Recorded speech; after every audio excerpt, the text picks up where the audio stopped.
اللہم صلی علی سیدنا کریمنا الصلاۃ والسلام علیک یا رسول اللہ۔ گناہوں کی عادت چھوٹنے کا عمل۔ تو آج میں اس ویڈیو میں آپ لوگوں کو گناہ کے بچنے کے لیے ایک عمل بتاؤں گا۔ اللہ پاک ہم سب کو زیادہ سے زیادہ عبادت کرنے کی توفیق دے دے اور درود شریف پڑھنے کی توفیق دے دے۔ سب سے پہلے اگر آپ ہمارے یوٹیوب چینل پر نئے ہیں تو ہمارے یوٹیوب چینل کو سبسکرائب کریں، ویڈیو کو لائک بھی کریں۔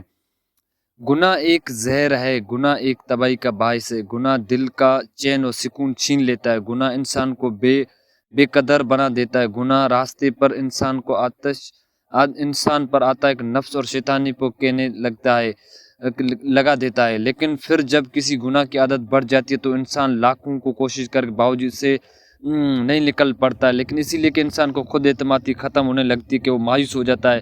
ایسا نہیں ہے، کوئی دن کو سکون ملتا ہے، نہ رات کو آرام ملتا ہے۔ کیونکہ اللہ تعالیٰ کی نافرمانی کرنے سے قلب کا قرار چھین لیا جاتا ہے۔ اس عمل کو انشاءاللہ گناہوں کی بچنے کی طاقت مل جائے گی۔ اس عمل کا طریقہ ہے کہ رات کو سونے سے پہلے اپنے ہاتھ سینے پر رکھ کر سچے دل سے شوق اور یقین کے ساتھ تعظیم توجہ کے ساتھ 100 مرتبہ درود ابراہیمی پڑھ کر پھر اللہ کریم سے پچھلے گناہوں کی معافی مانگے اور آگے گناہوں کی معافی مانگے تو پھر اللہ معافی مانگے اور بچ جاؤ گے۔ یہ عمل 40 دن تک کرنا ہے۔ اللہ پاک ہم کو سب کے زیادہ سے زیادہ درود شریف پڑھنے کی توفیق دے دے۔